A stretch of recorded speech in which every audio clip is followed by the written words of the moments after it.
এক ছিল সবুজ ঘাসে ভরা সুন্দর একটা মাঠ। সেখানে থাকতো এক শান্ত স্বভাবের গরু আর এক দৌড়বাজ হরিণ। গরু সারাদিন ঘাস খেত আর ছায়ায় বসে জাবর কাটাতো, আর হরিণ সারাক্ষণ দৌড়াদৌড়ি করে গরুকে খেপাতো। একদিন হরিণ গরুর সামনে এসে বলল, এই গরু ভাই, তুমি সারাদিন শুধু খাও আর বসে থাকো, দৌড় দিতে পারো না। গরু হেসে বলল,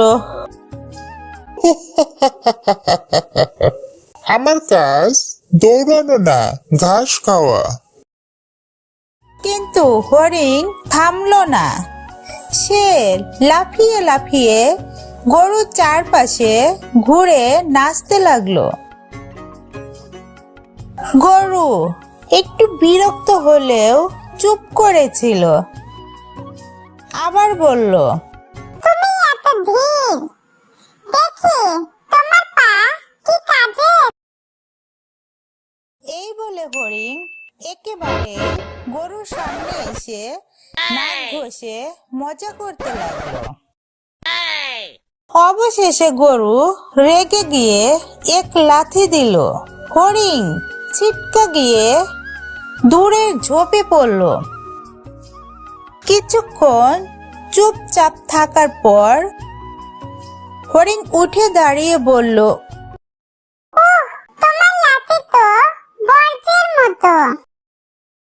গরু হাসলো। হরিণ বলল, তাই তো বলি, যাকে ধীর মনে হয় সে সব সময় দুর্বল নয়।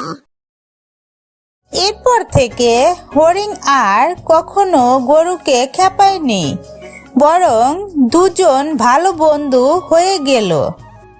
হরিণ গরুকে দৌড়ানো শেখাতো আর গরু হরিণকে শান্ত থাকতে শেখাতো। এই গল্পের নতি শিক্ষা, কাউকেই দুর্বল ভেবে তাকে ছোট করে দেখা উচিত নয়। শান্ত মানুষও প্রয়োজন হলে অনেক শক্তিশালী হতে পারে।